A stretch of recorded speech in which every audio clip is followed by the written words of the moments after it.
The next slide, for example, we want to show the effective factors for child growth.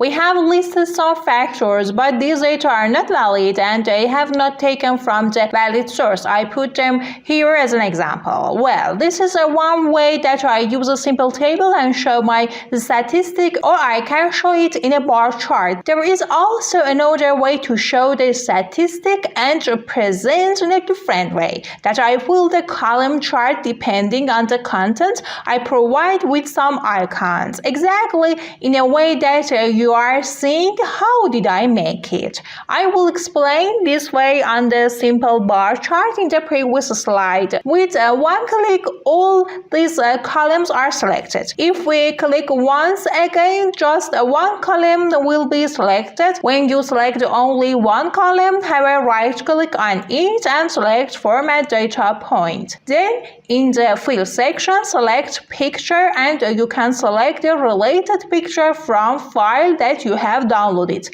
For example, I downloaded this icon for the nutrition section. Then as you see, these icons are filled in the bar chart arranged. Because I have selected the stack option, it became in this way arranged came up.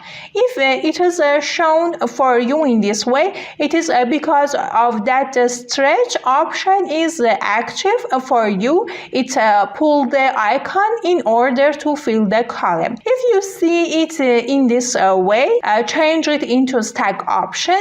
In this way, it will repeat the icon automatically to fill the column. As you see, there is an empty place in the column. It costs the icon due to the lack of place. So the thing you should do is that if you select the column once, all the columns will be selected. And if you select it once again, the column that you want to add a picture to, it will be selected. So we have a right click on it and select the Format Data Point option in the fill section. We select picture and from file, we can select the related picture that we have already downloaded that and pay attention that here select the stack option to fill the column in this way. And I gave a border to each columns in order to be shown in a good way.